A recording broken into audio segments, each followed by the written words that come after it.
ओम शांति। आज 16 जनवरी 2026। आज की साकार मुरली रंगीन बड़े बड़े अक्षरों में पढ़ें, सुने और गहराई से मंथन करें।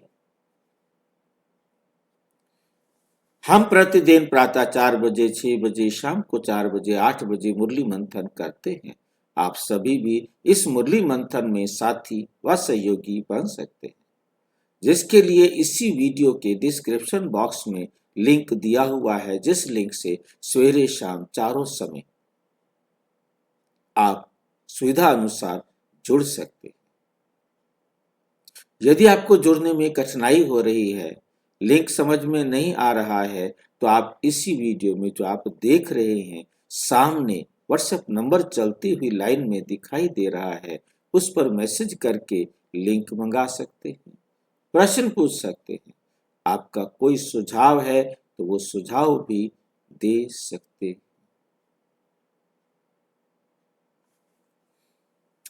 अच्छा, ओम शांति। आज की साकार मुरली का सार। मीठा मीठा बाबा कहते, मीठे बच्चे, तुम जो भी कर्म करते हो उसका फल अवश्य मिलता है। तुम जो भी कर्म करते हो उसका फल अवश्य मिलता है।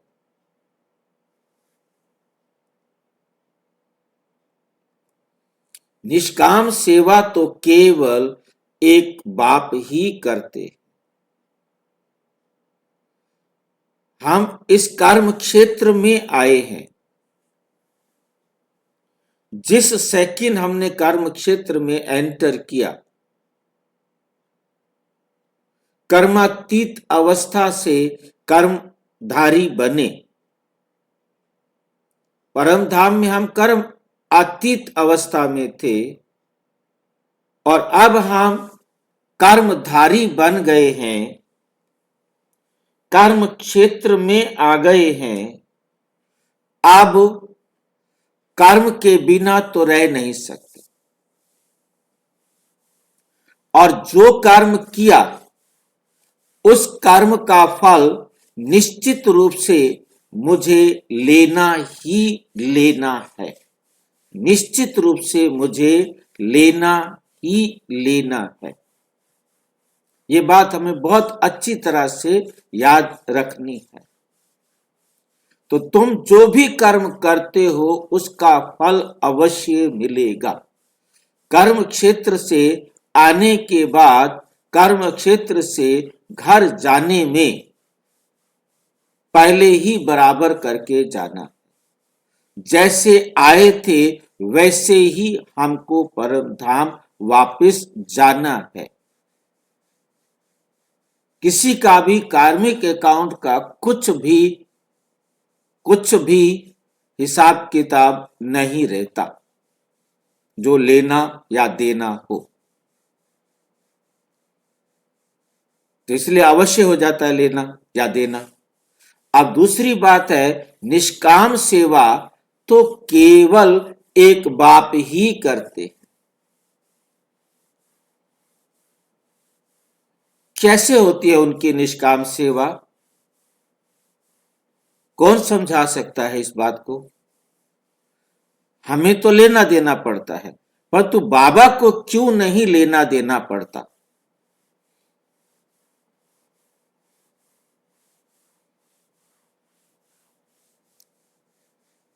कौन बताएंगे?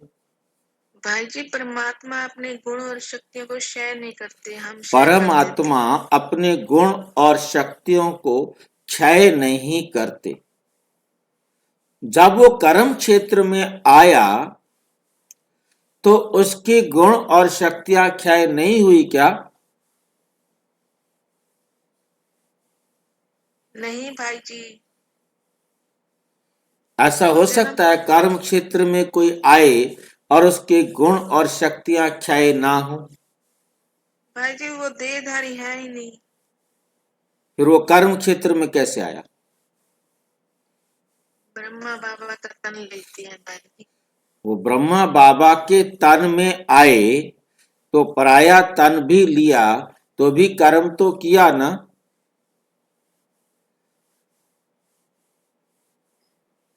कर्म के प्रभाव में नहीं आए। कर्म के प्रभाव में नहीं आए, ऐसा हो सकता है। उन्होंने कोई प्रारब्ध नहीं ली, कोई कर्म किया तो उन्होंने हम सब ने तो कर्म किया तो हमें उसकी प्रारब्ध मिली है। वो तो कर्म करके हमें यही सिखाकर और यही वापस यही तो क्वेश्चन है कि का क्रिया की प्रतिक्रिया होती है। कर्म करते हैं तो कर्म का प्रारब्ध मिलता है। अच्छा किया है तो अच्छा प्रारब्ध मिलेगा, गंदा किया है तो गंदा प्रारब्ध मिलेगा। शिव बाबा ने आके अच्छा कर्म किया तो अच्छी प्रारब्ध तो उनको मिलनी चाहिए ना। भाई जी वो न्यारे और प्यारे रहते हैं हर कर्म में, वो प्रभाव में नहीं आते किसी भी कर्म में। वो ब्रह्मा का तन लिया भाई जी। हैं जी, ब्रह्मा का ही तन लिया तो ये पार्षद किया उसने, कभी हमारा और आपका हमारा नहीं भाई लिया। जी, मैं मुरली यही सुनाता हूँ, मुझे याद करो परम धाम में। अच्छा, इसका क्या मतलब होता है? परम धाम में याद करो तो यहाँ तो आया ना। यहाँ आया उसको हम परम धाम में याद करें, बैठा सामने है। भाई सुरेंद्र भाई सामने बैठे, मैं वो उनको हरियाणा जाके गुड़गांव जाके याद कर, इसका क्या मतलब? भाई वो मध्य प्रदेश में आए तो मध्य प्रदेश में मिलूंगा ना उनसे, तो गुड़गांव क्यों जाऊंगा याद करना? बाबा तो निसंकल्प है ना। ठीक है, वो कहते हैं निसंग मैं बस इसको हमें समझना है कि आपके पास जवाब सारे आ गए हैं। मेन बात है कि परम आत्मा परम धाम से बाहर आता ही नहीं। आता ही नहीं। वो परम अवस्था में ही रहता है, परम अवस्था से बाहर होता नहीं। संकल्प तो चाहे वो ब्रह्मा बाबा के तन में आया है, परंतु उसने कोई अपना सूक्ष्म शरीर नहीं लिया। संकल्प लेने के लिए भी सूक्ष्म शरीर चाहिए। संकल्प जो आया परम आत्मा को, वो भी परम अवस्था में आया। हमारा संकल्प आया तो हम तो हमारा संकल्प आए तो हम परम धाम से बाहर, परंतु परम आत्मा को संकल्प आया तो भी वो परम अवस्था में, परम परम ब्रह्मा के तन में आ गए तो भी परम अवस्था में। उनको ये संसार के शरीर दिखाई नहीं देते, उनको सिर्फ आत्माएं ही दिखाई देती हैं। अगर बाबा सिर्फ परम अवस्था में रहे तो उन्हें चैतन्य क्यों कहें? फिर तो वो जड़ हो जाए। अगर क्यों वो जड़ सिर्फ हो जाए? परम अवस्था में रहे तो नहीं, क्यों जड़ हो जाए? क्योंकि परम आत्मा परम अवस्था जो परम धाम में रहते हैं तो उनको हम जड़ थोड़ा कहते हैं। वहां भी बेशक वो कर्म नहीं कर रहे हैं, परंतु जड़वत हैं, जड़ नहीं है। जैसे आप बाप समान बनते हैं, आप बाप नहीं बनते हैं। हम कर्मातीत अवस्था को पुरुषार्थ करते करते पाते हैं, परंतु कर्मातीत बनते नहीं है। यह कर्मातीत अवस्था परम धाम में होती है। हम यहाँ कर्म क्षेत्र में हैं, हम कर्मातीत बनने का पुरुषार्थ करते हैं, परंतु जब हम कर्मातीत होते हैं तो परम धाम में होते हैं। तो बाबा तो हमेशा कर्मातीत है ना भाई जी। परमात्मा यही बात है कि परमात्मा परम धाम में है तो भी वो कर्म अतीत है। आकर के संकल्प करते हैं तो भी कर्मातीत है। तो बोल रहे हैं तो भी कर्मातीत है। ब्रह्मा बाबा के पतित शरीर का, शूद्र शरीर का प्रयोग भी कर रहे हैं तो भी कर्मातीत है। परमात्मा कोई कर्म नहीं कर रहे जिसका रिटर्न उनको लेने की जरूरत हो। ऐसे नहीं कर रहे कर्म। क्यों नहीं कर रहे? वो उसका लिए भी आपने बताया, आपने ही बताया कि वो अपने गुण और शक्तियों को क्षय नहीं करते। वो अपने गुण और शक्तियों को क्षय कर दे। का हम कर्म करते हमारी गुण और शक्तियां क्षय हो जाती, परंतु परमात्मा शरीर ना लेने के कारण केवल शरीर का आधार लेते हैं, अपने शरीर का अटैचमेंट नहीं करते। मेरा शरीर चिपकाते नहीं, वजन बढ़ता नहीं।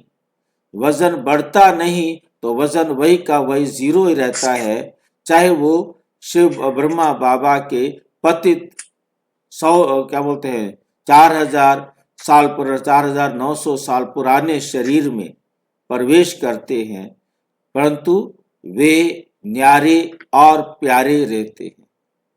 भाई जी ब्रह्मा बाबा को न्यारा और प्यारा बनने का पुरुषार्थ करना पड़ता है, परंतु शिव बाबा न्यारे प्यारे थे, हैं और रहते हैं, रहेंगे भी।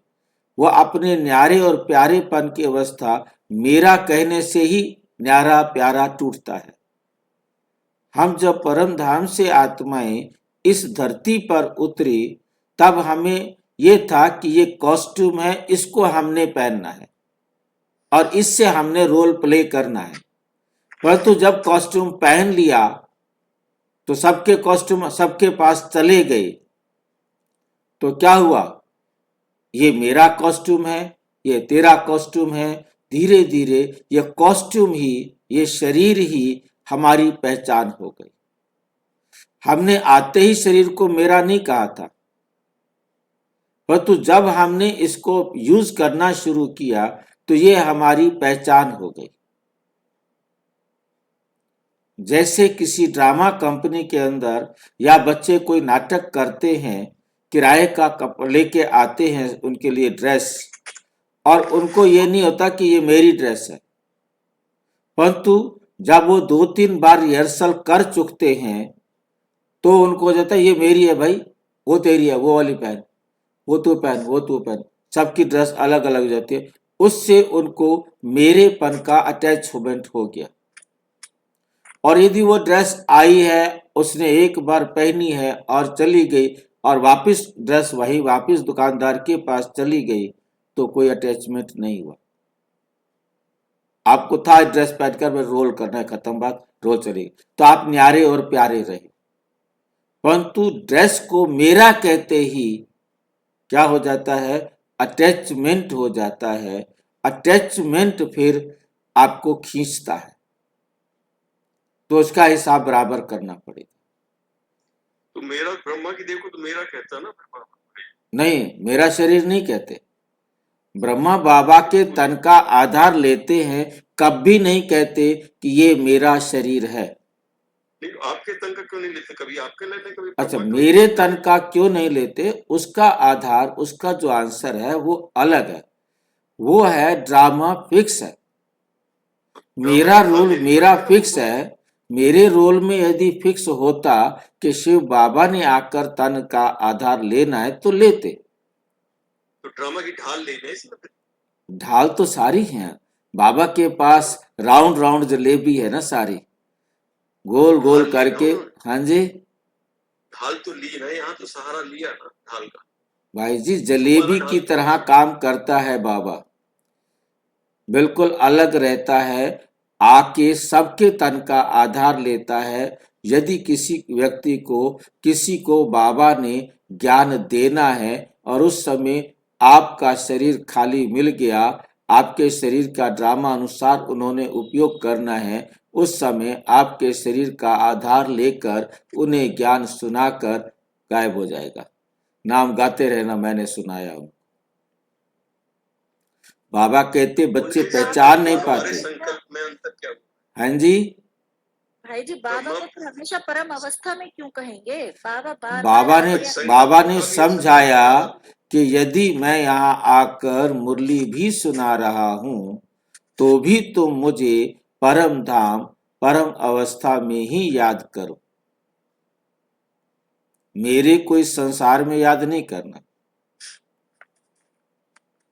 बाबा ने अपनी अवस्था बताई कि मैं कभी भी अपनी परम अवस्था को खोता नहीं।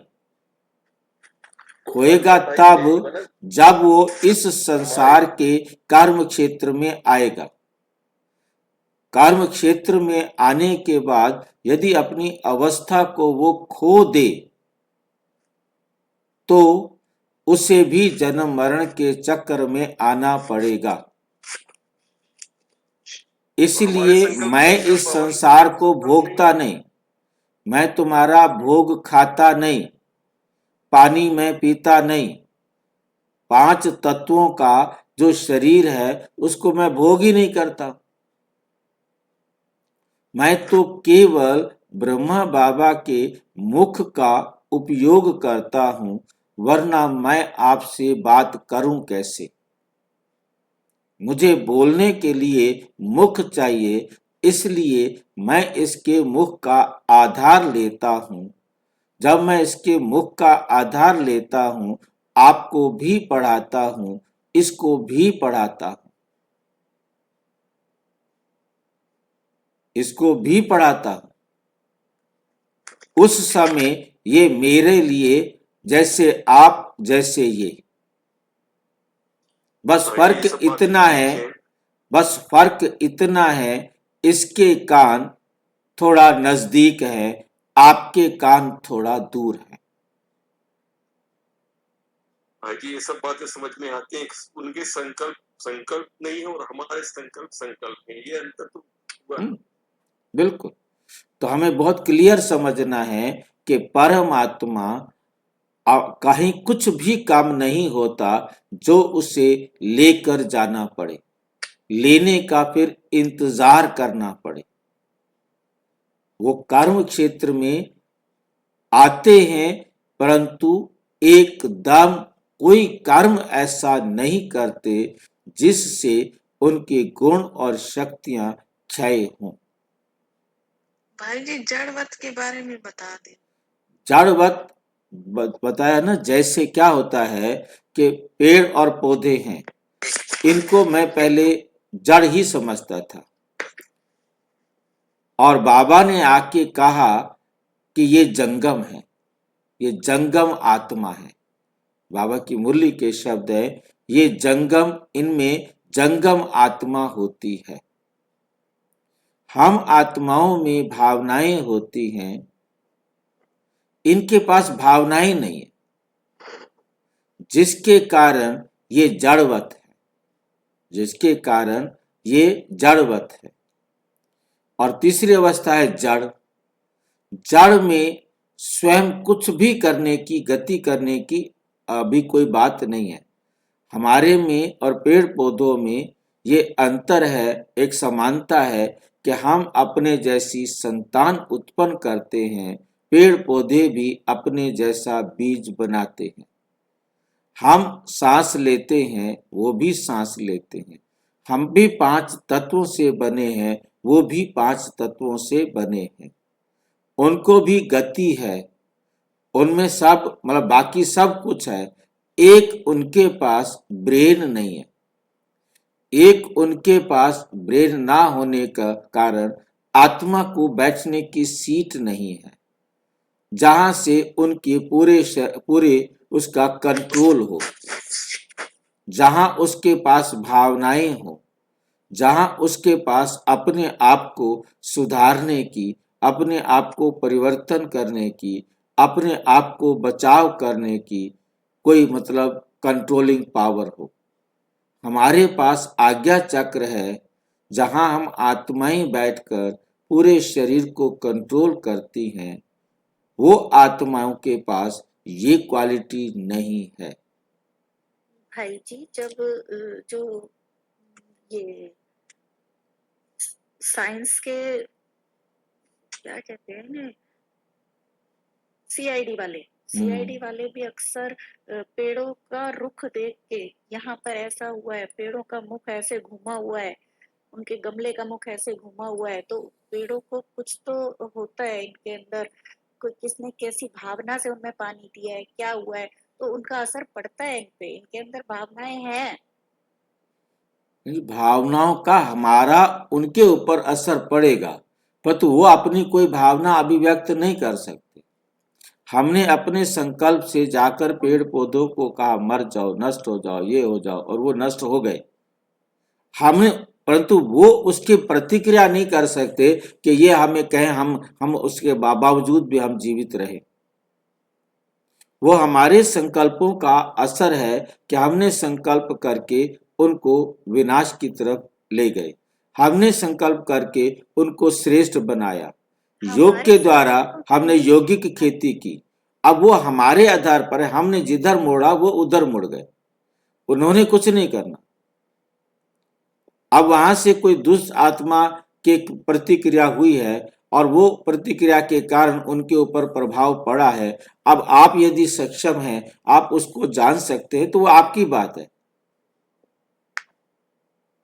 ठीक है कि नहीं? मेन बात जड़ समझने वाली थी, मैं उसको थोड़ा सा स्पष्ट करने के लिए जंगम का साथ लिया था। बाकी जंगम और जड़, जब जंगम के लिए बाबा ने कहा जड़वत आत्मा है, उसके साथ शब्द जंगम है, परंतु वो हमारी तरह चैतन्य आत्मा नहीं, जड़वत आत्मा है, क्योंकि उनमें अपने में कोई भावनाएं नहीं है। तो हम आत्माएं जैसे बाप समान बनेंगे, बाप तो नहीं बनेंगे ना। अब चींटी की आत्मा है, हाथी की आत्मा है, शेर की आत्मा है, कोई पशु पक्षी की आत्मा है, वो अपनी योनि में जाएंगी ना, वो मनुष्य योनि में तो नहीं आएंगे ना। अब ज्वार है, बाजरा है, चना है, गेहूं है, चावल है, उनका बीज अपने जैसा ही तो बनाएगा ना। बीज जैसा होगा वो वैसा बनेगा ना। हम आत्मा मनुष्य आत्मा है, तो हमने मनुष्य शरीर बनाना है, उन्होंने पशु शरीर बनाना है, उन्होंने पक्षी शरीर बनाना है, जड़वत हो जाते हैं। हम परम धाम में जाने के बाद जड़वत हो जाते हैं। जब हमारे पास कोई काम नहीं, हम कुछ नहीं कर रहे, हम जड़वत हुए, जड़ नहीं हुए। जड़वत होना मतलब जड़ की तरह लगना, और जड़ हो जाना वो फिर चैतन्य नहीं हो सकता। जड़वत से चैतन्य में आ सकते हैं, परंतु जड़ चैतन्य नहीं बन सकता। जो मेरा मतलब समझाने का था कि पशु पक्षी जीव जंतु मनुष्य ये आत्मा चैतन्य है, परंतु जो पौधों में आत्मा है वो जड़वत है। ठीक है। और उसके बाद हमारे पास तीसरी जो है, जो हमारे रेत के कण है या मेटल्स है या जो भी पांचों तत्व हैं अलग अलग, उनमें कोई भी जड़वत आत्मा भी नहीं है। पांचों तत्वों में या विज्ञान की दृष्टि से 118 एलिमेंट जो अलग अलग हैं, मतलब किसी भी एलिमेंट में ना जड़वत आत्मा है और ना चैतन्य आत्मा है। उनको तो कहा ही जाएगा जड़। तो जड़ और चेतन में अंतर हमें मेरे ख्याल से समझ में आ गया होगा। हम परम धाम में जड़वत होते हैं, जड़ नहीं हो जाते हैं। जैसे जड़ रेत के कण पड़े हुए हैं, हम भी रेत के कण की तरह परम धाम में पड़े होते हैं। हमारा कोई क्रिया प्रतिक्रिया नहीं होती, जबकि हमारा टाइमर चालू होता है। मोबाइल का जैसे टाइमर चालू होता है, ऐसे ही हमारा टाइमर चालू होता है। जैसे ही हमारा टाइम आएगा, हम अलार्म बजेगा, हम एक्टिव हो जाएंगे। मेरे ख्याल से पॉइंट क्लियर होगा। कोई डाउट है तो पूछो। बाबा के संकल्प नहीं, हमारे संकल्प है, ये अंतर थोड़ा। बाबा के संकल्प हमसे पावरफुल संकल्प है। हम संकल्प उनको देह में आना पड़ता, उनको देह में नहीं। उनको देह में आने के लिए कोई, क्योंकि हम देह में आने कारण हम पावरफुल संकल्प से कमजोर संकल्प में आ जाते हैं। सतयुग में जब जो आत्माएं आती हैं, उनके संकल्प जो है प्रकृति पर लागू होते हैं। प्रकृति उनके संकल्प के अनुसार चलती है। यदि संकल्प आया है सतयुग में आपको कि बरसात होनी चाहिए तो बरसात होगी, वहां व्यर्थ संकल्प नहीं आ सकता। जब हम कमजोर हो जाते हैं तो हमारे संकल्प व्यर्थ होना शुरू होते हैं, और जब व्यर्थ संकल्प होना शुरू होते हैं तो फिर वो माने नहीं जाते, है ना, कमजोर हो जाते। तो परमात्मा को सोचना ही नहीं है, संकल्प करना ही नहीं है। बाबा आके ब्रह्मा बाबा को संकल्प करना पड़ता है। उसमें ऑप्शन नहीं होती, ये अंतर हुआ ना। हाँ, परमात्मा संकल्प इतने पावरफुल हैं कि उन्हें कमजोर हो तो सोचना पड़े। जब पावरफुल संकल्प है तो संकल्प ही वो आएगा जो होना है, जो करना है।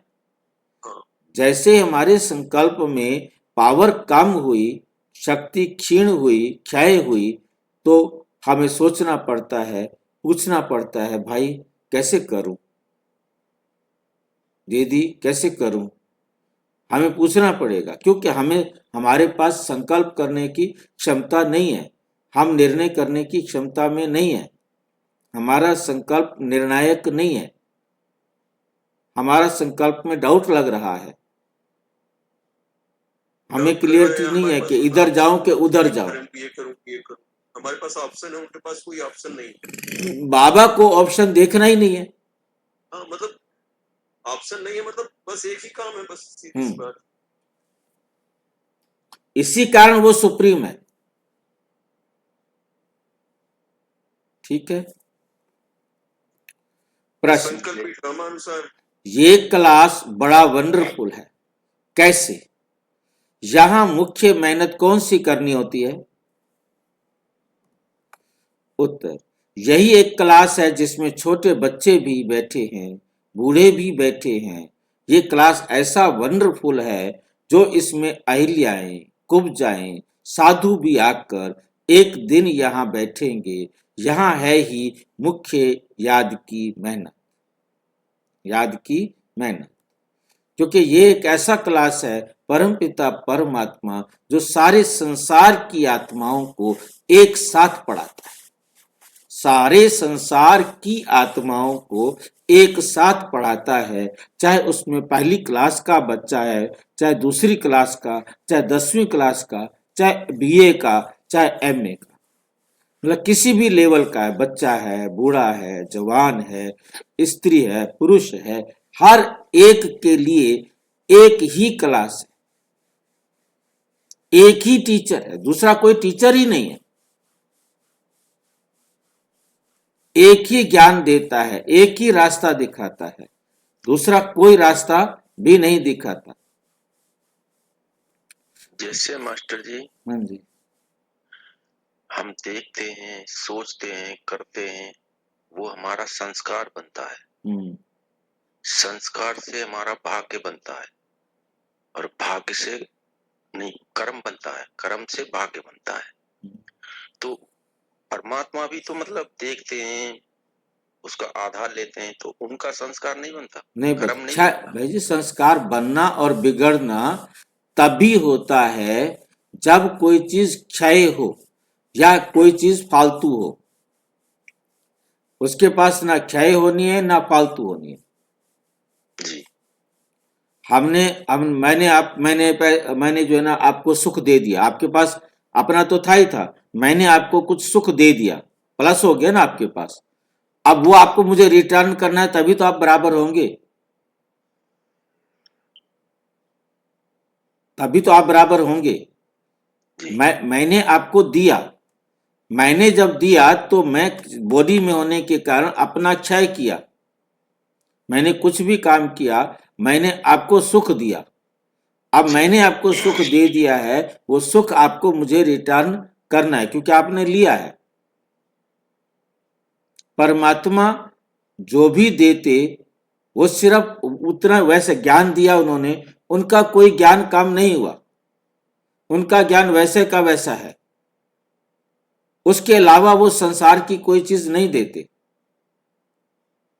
इसलिए मान लो कि मैं आपको मुरली सुना रहा हूं, मैं देह में आ गया हूं और मैं आत्मा देह के द्वारा आपको मुरली सुना रहा हूं, अब क्या मेरा आपके ऊपर कर्जा हो गया?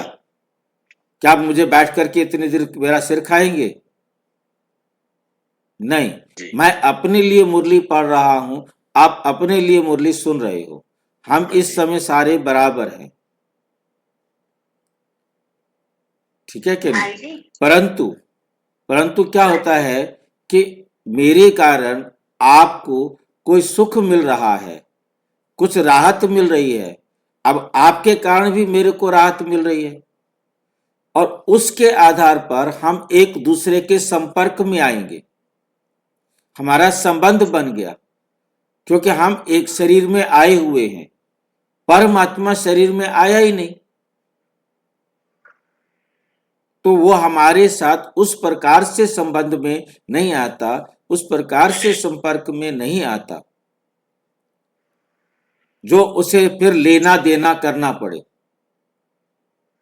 वो दिया और खत्म, वो सिर्फ दाता है, लेता नहीं,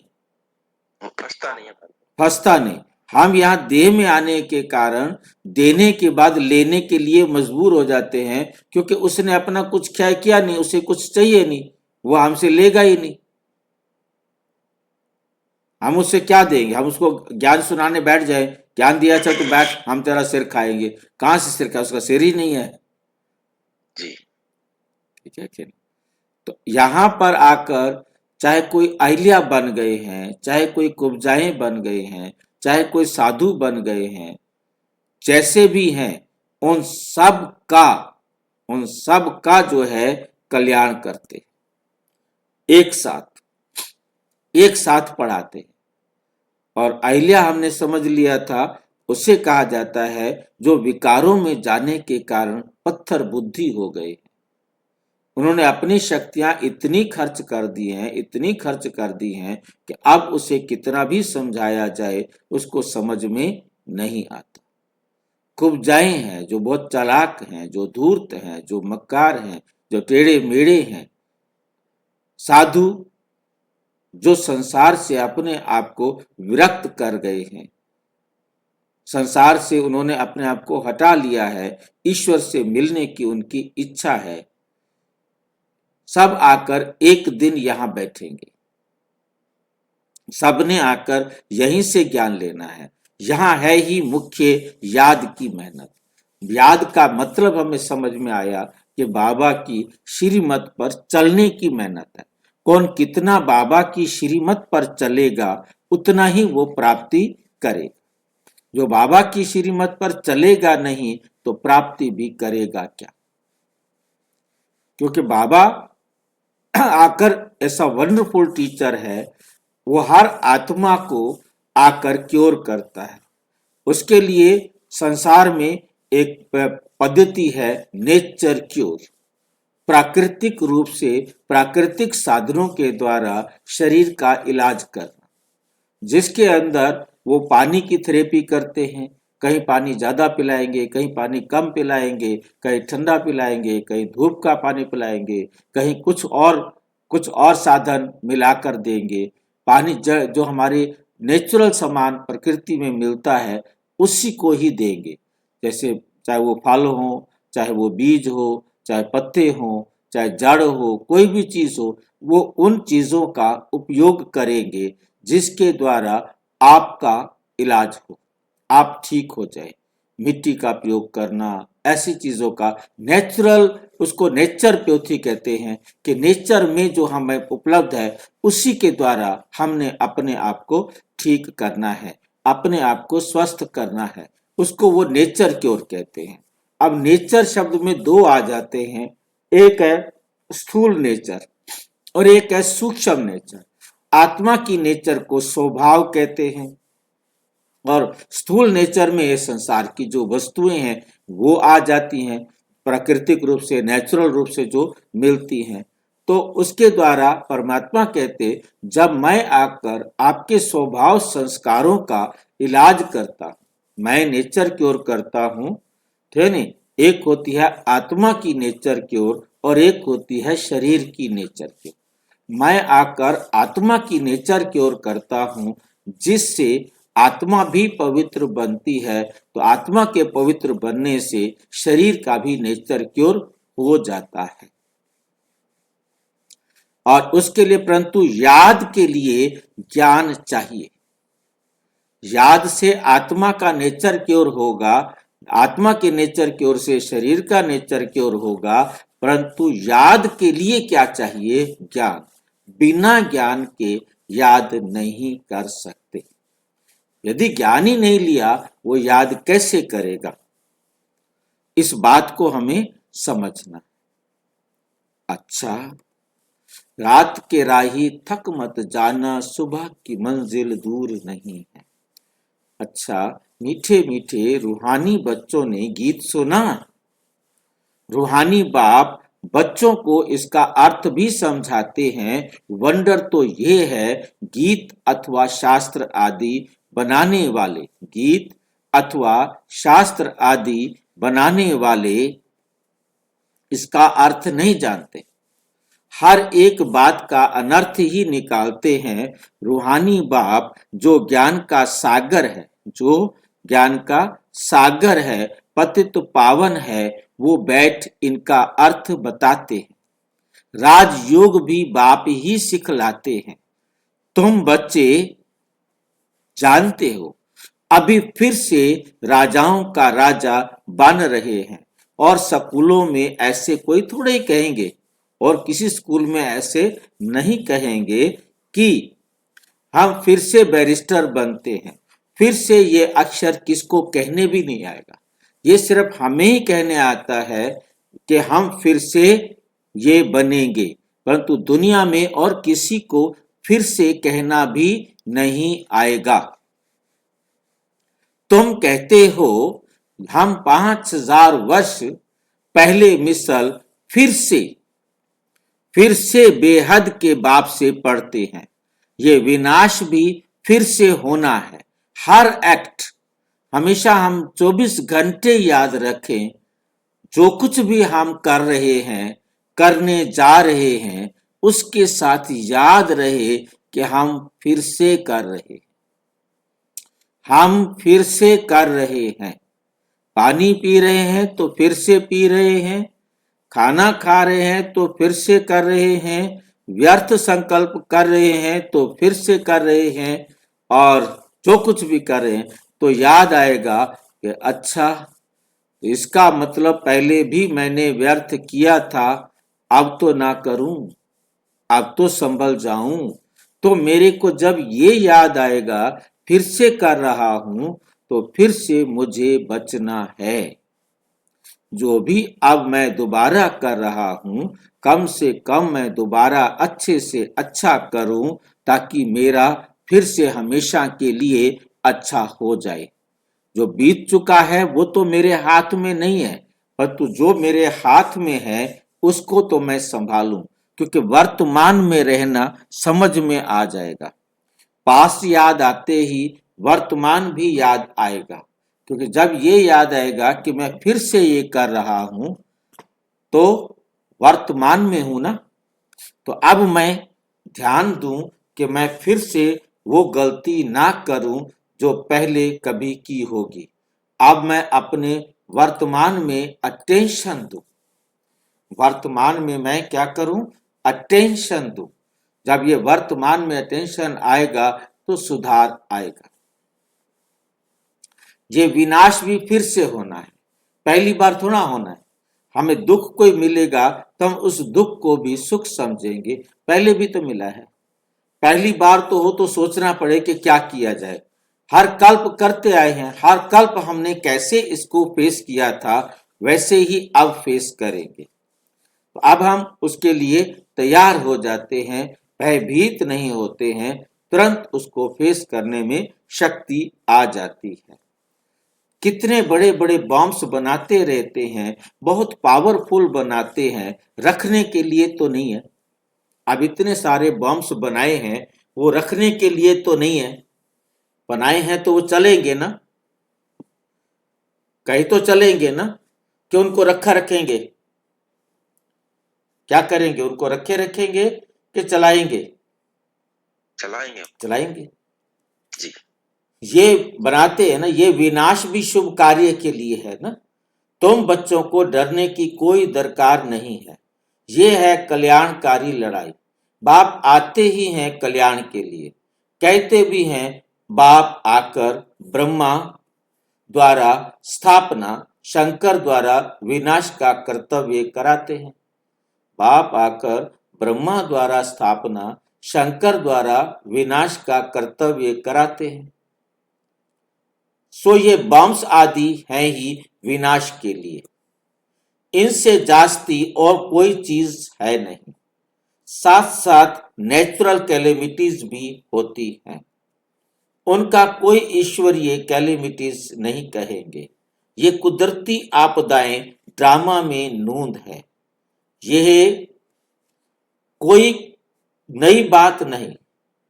कितने बड़े बड़े बॉम्ब बनाते रहते हैं, कहते हैं हम शहरों के शहर खत्म कर देंगे। अभी जो जापान की लड़ाई में बॉम्ब्स चलाए, ये तो बहुत छोटे थे। 1945 में जो बॉम्ब चलाया था वो तो बेबी बॉम्ब था, जिससे पूरा का पूरा शहर बर्बाद हो गया। अब तो उससे बहुत बड़े बॉम्ब्स बना दिए हैं। अभी तो बड़े बड़े बॉम्ब्स बनाए हैं, जब जास्ती मुसीबत में पड़ते हैं, सहन नहीं कर सकते, तो फिर बॉम्ब्स शुरू कर लेते हैं। अभी जितनी देर तक कोई सहन कर पा रहा है, और जब सहन से बाहर जाएगा तो जिनके पास बॉम्ब्स हैं वो चलाएंगे, और एक ने बॉम्ब चलाया तो दूसरा भी चलाएगा, क्योंकि गुट बनते जा रहे हैं।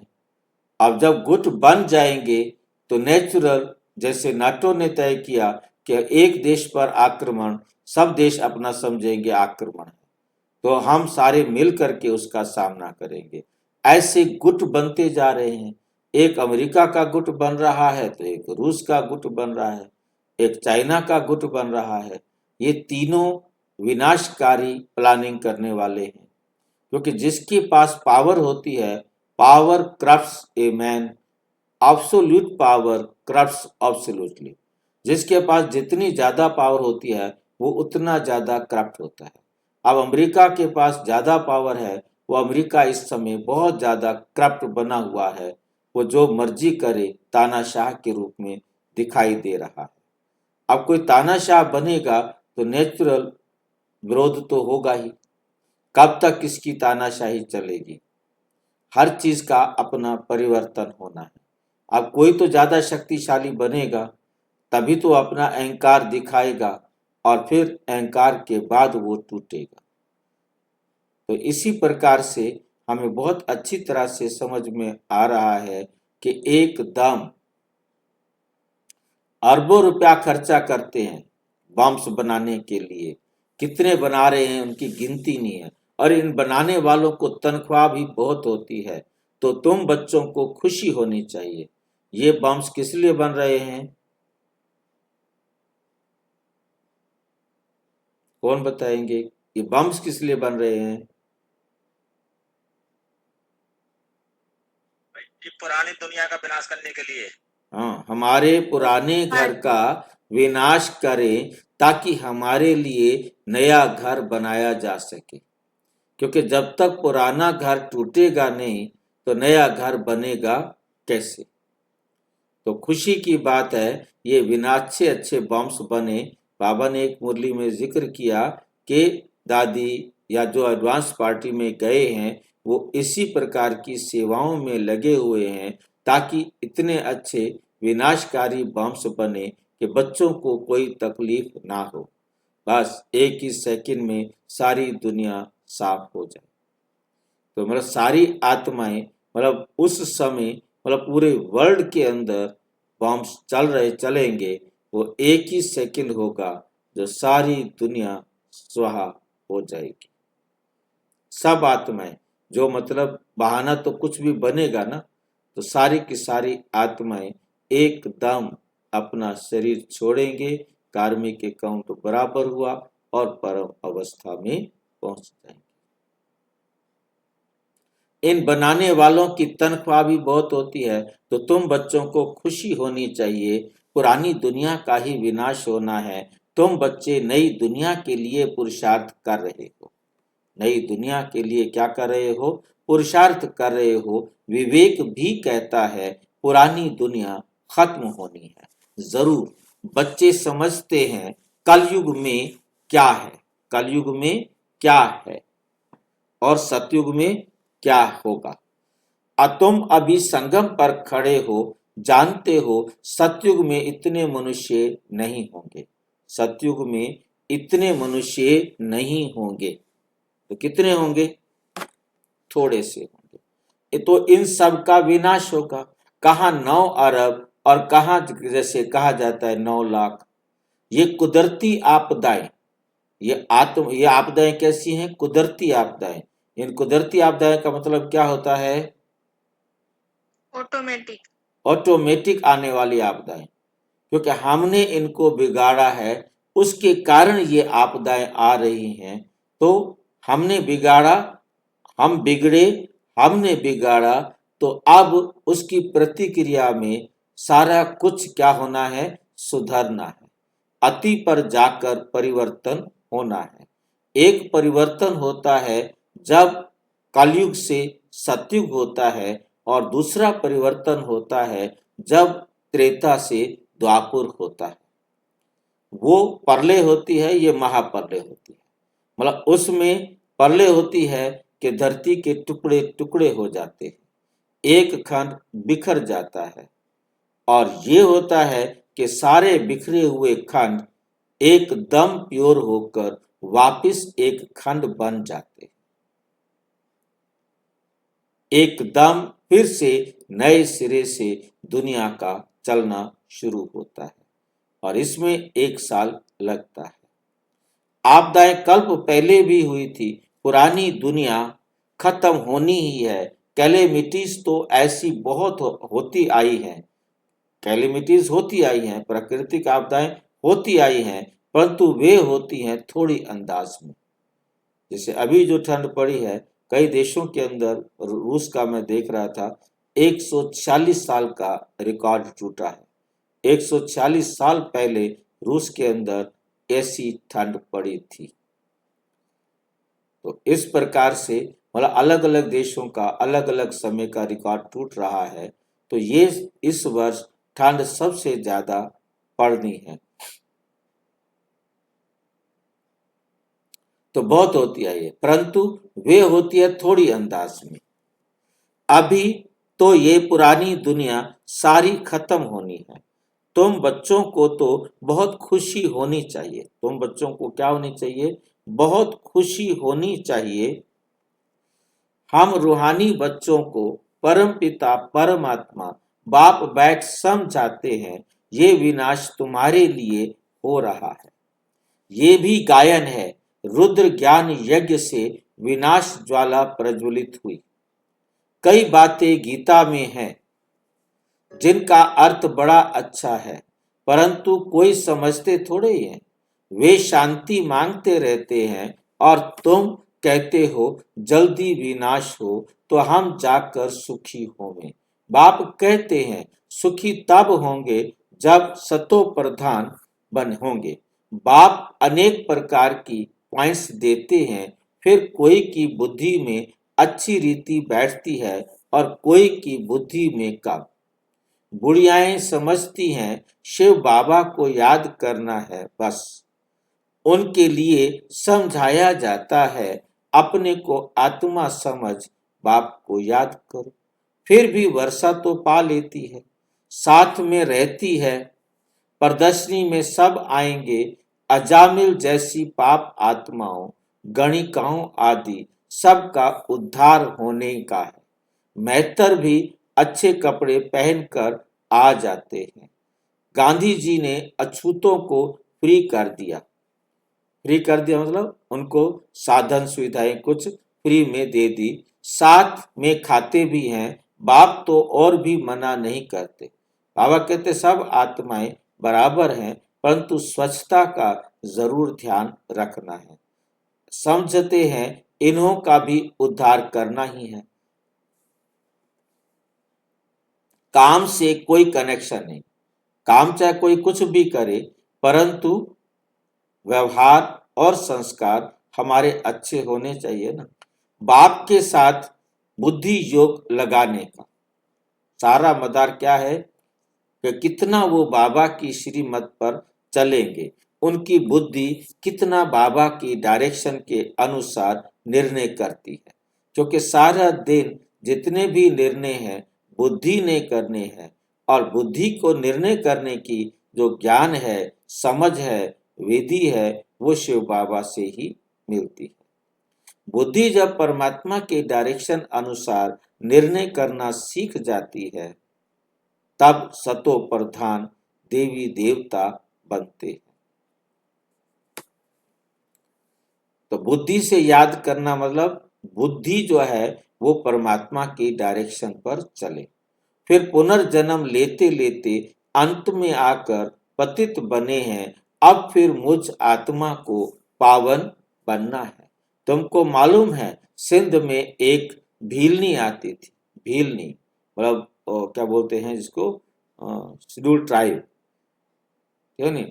तो उसके बाद ध्यान में जाती थी, दौड़कर आय मिलती थी, समझाया जाता था इनमें भी आत्मा है। आत्मा तो है ना, आत्मा का हक है अपने बाप से वर्षा लेना। अनेक घर वालों को कहा गया इनको ज्ञान उठाने दो, बोलो हमारी बिरादरी में हंगामा होगा। डर के मारे उनको ले गए, तो तुम्हारे पास आते हैं, तुम किसको मना नहीं कर सकते, क्योंकि सभी को हक है अपने बाप से वर्षा लेने का। गाया हुआ है अबलाएं, गणिकाएं, भीलनियां, साधु आदि सबका उद्धार करते हैं। साधु लोगों से लेकर भीलनी तक, साधु लोगों से लेकर भीलनी तक सबको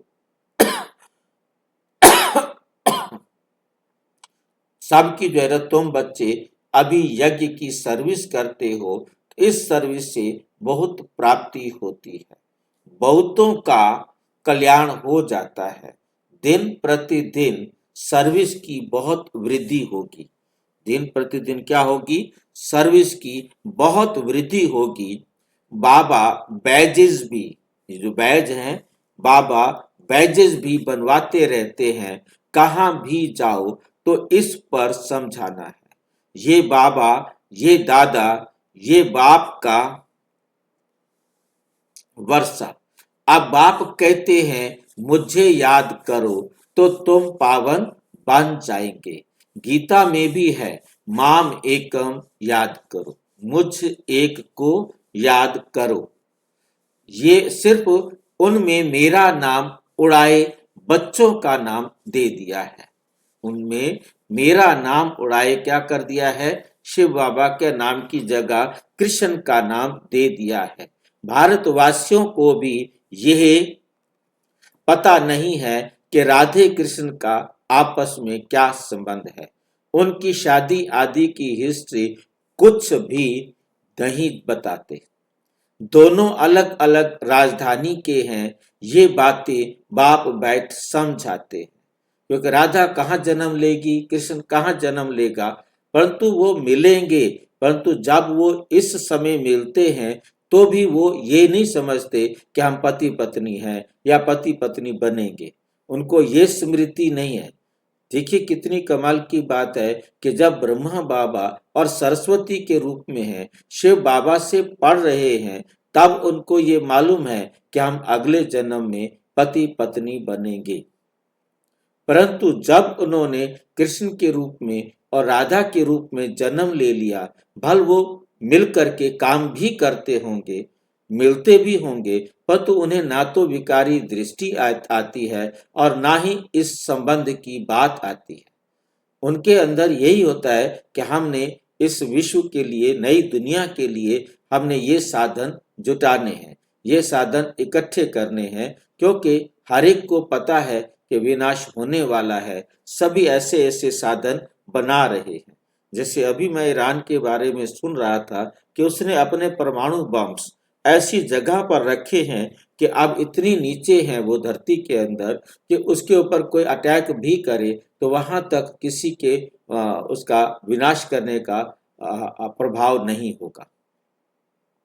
उसको पहाड़ों के अंदर बहुत नीचे बनाया गया है और अब वो हर एक अपनी तरफ से ये सोच रहे हैं कि ऐसी जगह पर हम रहें, ऐसी जगह पर हमारा सामान रहे जहां पर ये जो बम बने हैं, परमाणु बम, वो यदि हमारे देश में गिराया भी जाए तो हमारे ऊपर, हमारे तक उसका प्रभाव ना जाए।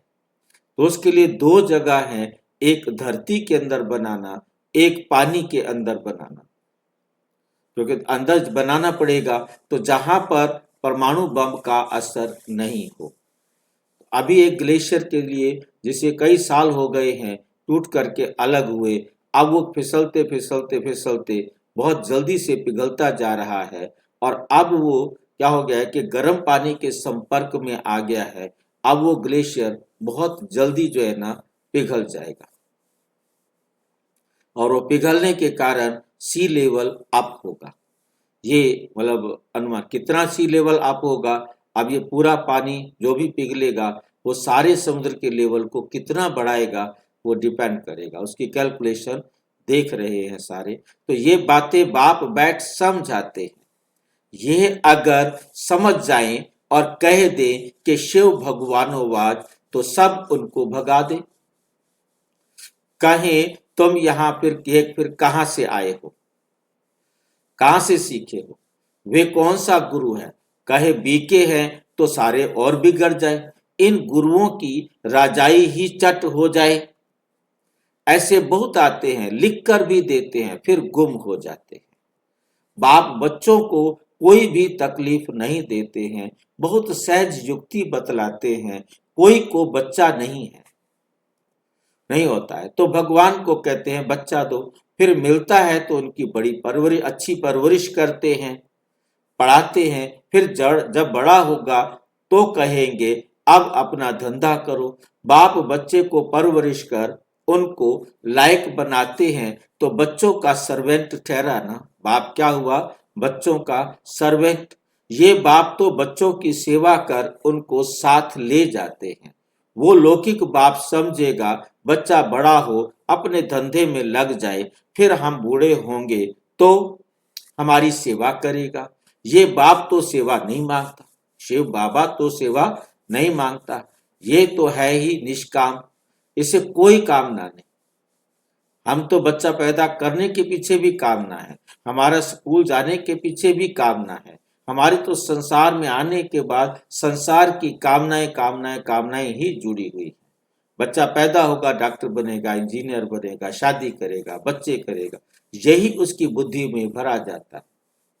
पर तू बाबा आता है, वो कहता है तुमने पढ़ना है, अपने आप को श्रेष्ठ बनाना है, इस संसार से अपने आप को निकालना है।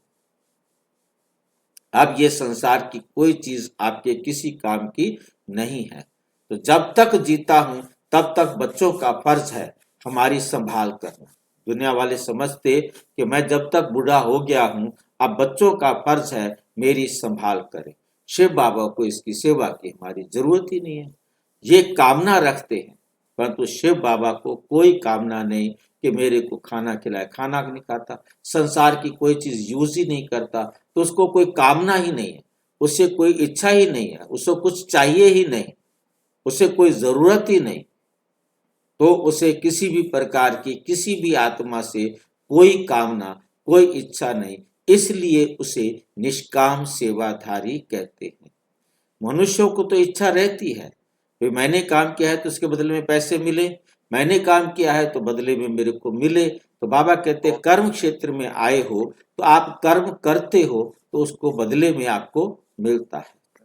मैं कर्म करता हूं परंतु मुझे बदले में कुछ नहीं चाहिए, मुझे कुछ नहीं चाहिए, मैं केवल देता ही देता हूं, लेता नहीं हूं।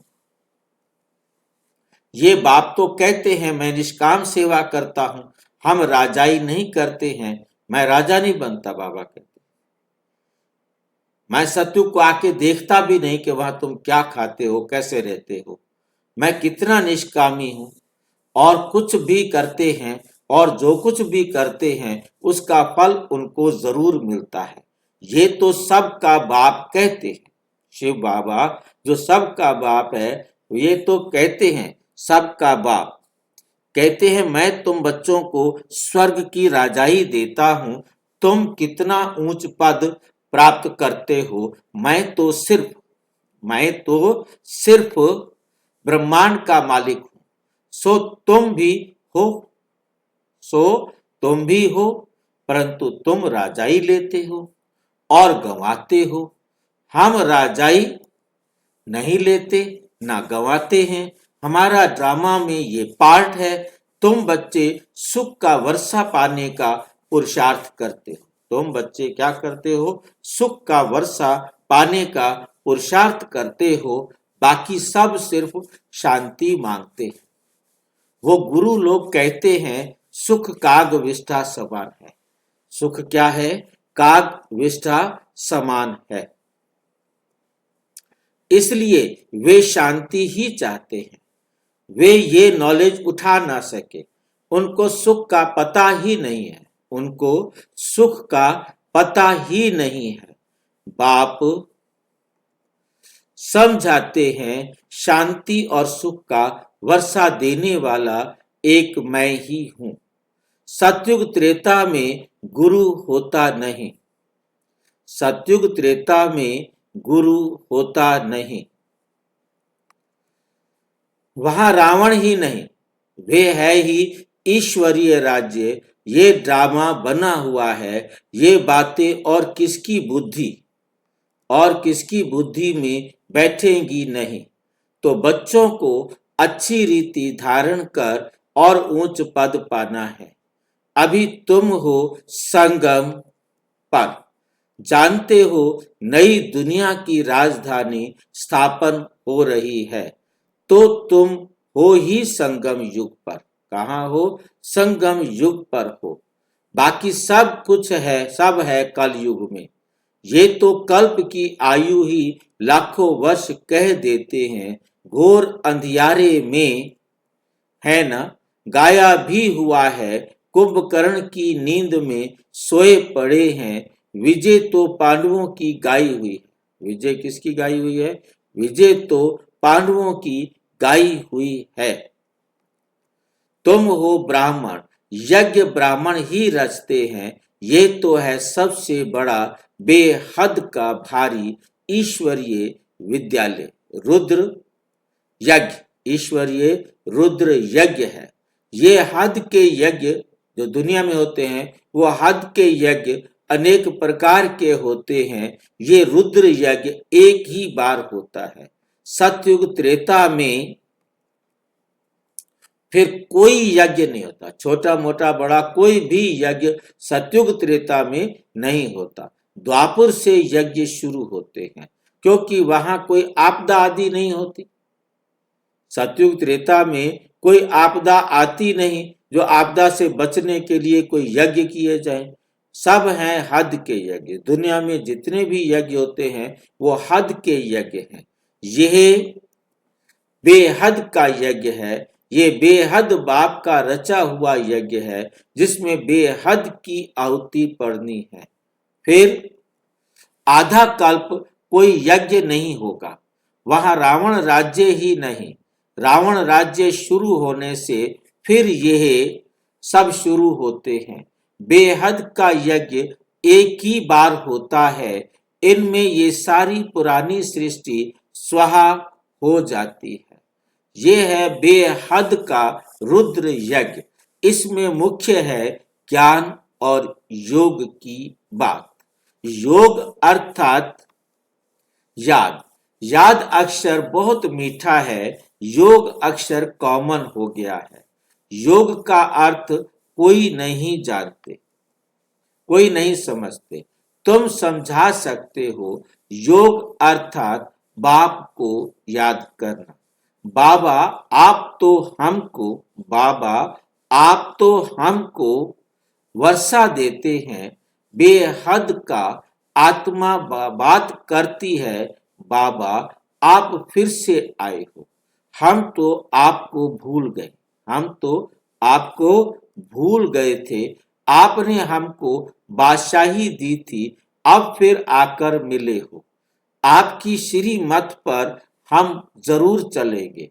ऐसे ऐसे अंदर में अपने साथ बातें करनी होती हैं।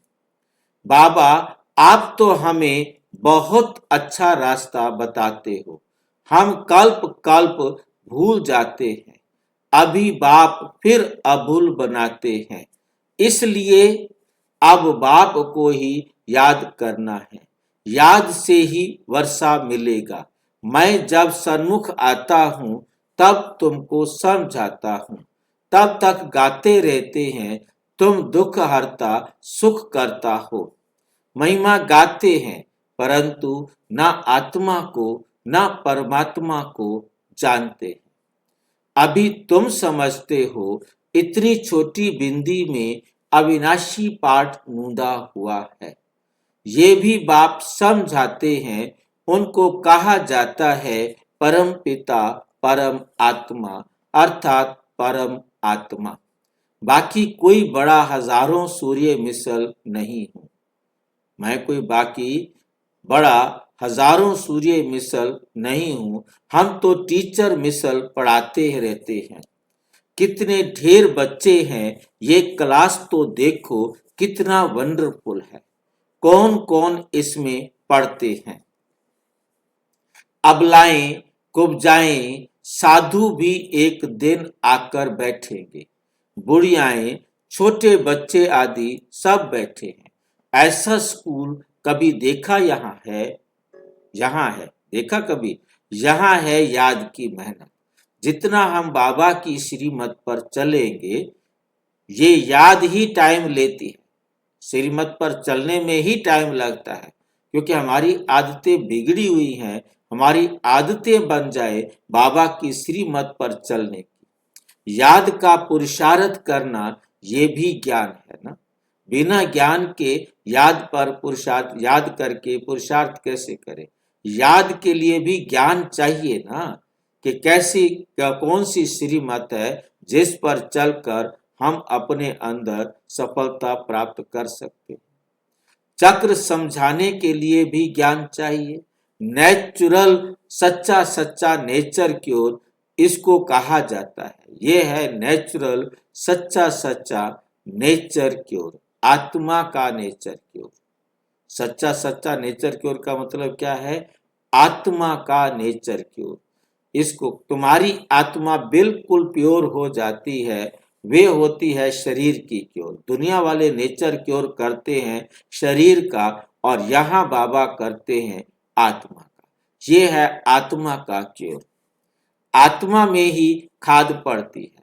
सच्चे सोने को सच्चा जेवर, सोने का सच्चा जेवर होता है। सच्चा सोना हो तो उसका जेवर भी क्या बनेगा? सच्चा बनेगा। अभी यहाँ बच्चे जानते हैं शिव बाबा सन्मुख आया हुआ है, शिव बाबा सन्मुख आया हुआ है। बच्चों को बाप को जरूर याद करना है। हमको अब वापस घर जाना है, इस पार से उस पार, इस पार से उस पार। इस पार है कलयुग नरक और उस पार है सतयुग स्वर्ग। बाप को वर्षे को और घर को भी याद करना है। एक बाप को याद करना है, एक बाप से मिलने वाले वर्षे को याद करना है, और अपने घर को याद करना है। वो है हमारा स्वीट साइलेंस होम। दुख होता है अशांति से, सुख होता है शांति से। सतयुग में है सुख शांति संपत्ति सब कुछ, वहां लड़ाई झगड़े की बात ही नहीं। बच्चों को यही पूर्णा होना चाहिए। हमको सतो प्रधान सच्चा सोना बनना है, तब ही उच्च पद पाएंगे। ये रूहानी भोजन मिलता है, उसको फिर उगारना चाहिए। फिर उसको क्या करना चाहिए? उगारना चाहिए। आज कौन सी मुख्य पॉइंट सुनी, ये भी समझाया। यात्राएं दो होती हैं, रूहानी और जिस्मानी। ये रूहानी यात्रा ही काम आएगी। भगवानोवाच मन मना भव। अच्छा, मीठे मीठे बच्चों प्रति माता पिता बाप दादा का याद प्यार और गुड मॉर्निंग। रूहानी बाप की रूहानी बच्चों को नमस्ते। हम रूहानी बच्चों की रूहानी बाप दादा को नमस्ते नमस्ते नमस्ते। धारणा के लिए मुख्य सार।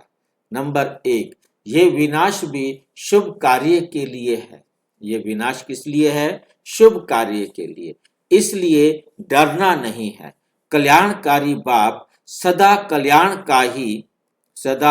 कल्याण का ही कार्य कराते हैं। इस स्मृति से सदा खुशी में रहना है। सदा एक ही पूर्णा रखना है कि सतो प्रधान सच्चा सोना बन ऊंच पद पाना है। जो रूहानी भोजन मिलता है उसे उगारना है। उसे क्या करना है? उगारना है। ये उगारना कोई जानता है? चुगाली करना।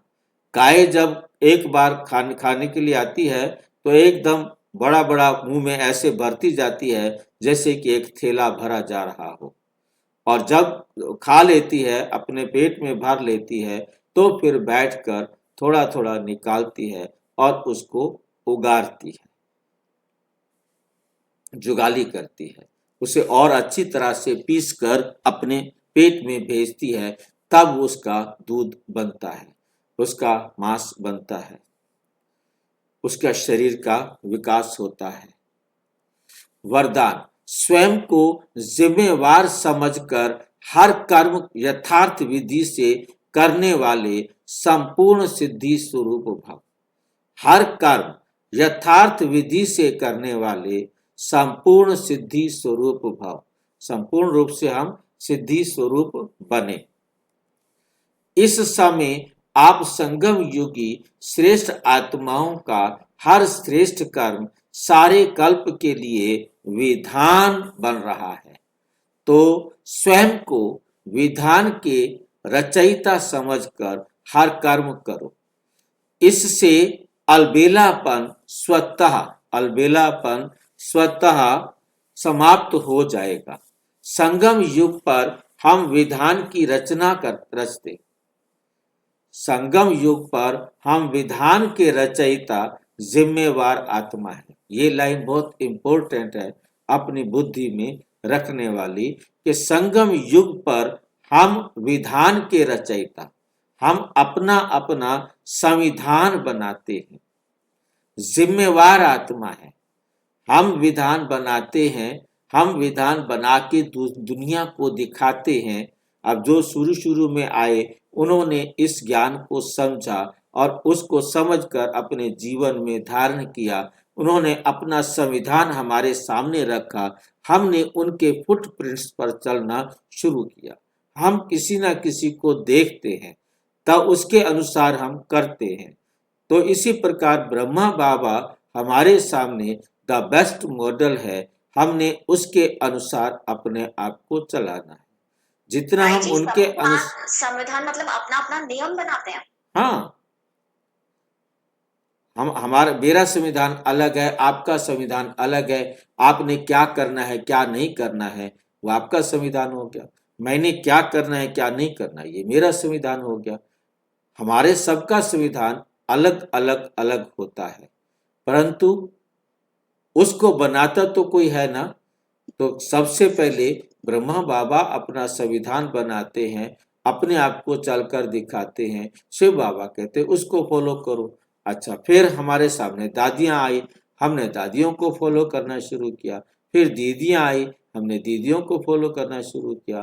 फिर जो भाई बहने हम जिनको हम अच्छा समझते, जैसे वो करता है वैसे हम करते हैं, तो हम उसको फॉलो कर रहे हैं। हम दीदी को फॉलो नहीं कर रहे, हम बाबा को फॉलो नहीं कर रहे, शिव बाबा के डायरेक्शन को हम समझ नहीं रहे। हम तो जो सामने देख रहे हैं उसके अनुसार अपने आप को करने का पुरुषार्थ कर रहे हैं। भाई जी, मतलब बाबा को कि जो जैसे ले रहे हैं वो उसका संविधान हो गया। हाँ, हर एक अपना संविधान खुद बना रहा है ना। हर एक आत्मा ने अपना संविधान खुद बनाना ना, कोई और थोड़ा बनाएगा मेरा संविधान। मैं जैसे कर्म करता हूं वही मेरा संविधान बन रहा है। इस संविधान से उसका बाकी कल्पों का, नेक्स्ट कल्पों का सब हर जन्म चलेगा। बिल्कुल, जो संविधान मैं अपना बना के जाऊंगा उस संविधान के अनुसार ही मैं आके चलूंगा ना। मैंने जैन धर्म के अनुसार संविधान बनाया, मैंने बौद्ध धर्म के अनुसार संविधान बनाया, मैंने सिख धर्म के अनुसार, क्रिश्चियन धर्म के अनुसार, इस्लाम धर्म के अनुसार कैसे संस्कार बना के जाऊंगा, उन्हीं संस्कारों में तो मैं आऊंगा ना, उन्हीं लोगों के साथ आऊंगा ना जिनके साथ मैं बना के जाऊंगा। अब जैसे कलयुग के अंदर एक ही घर है, उसके अंदर जितने मेंबर हैं सबके संविधान अलग अलग हैं, इतने अलग अलग हैं कि आपस में एक दूसरे से ठीक रीति मिल भी नहीं सकते, ठीक रीति बात भी नहीं कर सकते, ठीक रीति ज्ञान को नहीं समझ और समझा सकते।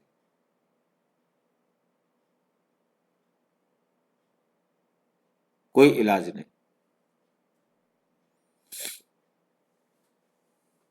इस निश्चय से हर कर्म करो तो यथार्थ विधि से किए हुए कर्म की संपूर्ण सिद्धि अवश्य प्राप्त होगी, संपूर्ण सिद्धि अवश्य प्राप्त होगी। स्लोगन, सर्वशक्तिमान बाप साथ हो तो माया पेपर टाइगर बन जाएगी, कागज का शेर बन जाएगी। अव्यक्त इशारे इस अव्यक्ति मास में बंधन मुक्त रहे, जीवन मुक्त स्थिति का अनुभव करो। सदा जीवन मुक्त रहने का सहज साधन है मैं और मेरा बाबा, क्योंकि मेरे मेरे का ही बंधन है। जितना दुनिया के मेरे मेरे अपने साथ चिपकाओगे उतना बंधन में फंसते जाओगे। मेरा बाबा बनाओगे तो उसका भी कोई बंधन नहीं, मेरा को भी कोई बंधन नहीं। मेरा बाबा हो गया तो मेरा सब मेरा खत्म।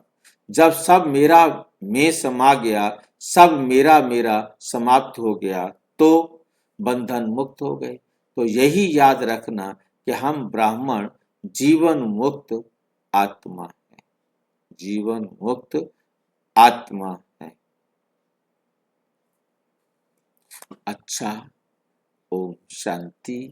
और विस्तार से जानने के लिए प्रजापिता ब्रह्मा कुमारी ईश्वरीय विश्वविद्यालय के किसी भी सेवा केंद्र पर संपर्क करें और यदि कोई प्रश्न है तो 9213106986 पर केवल टेलीग्राम करें, 9650692270 पर केवल व्हाट्सएप करें, फोन नहीं।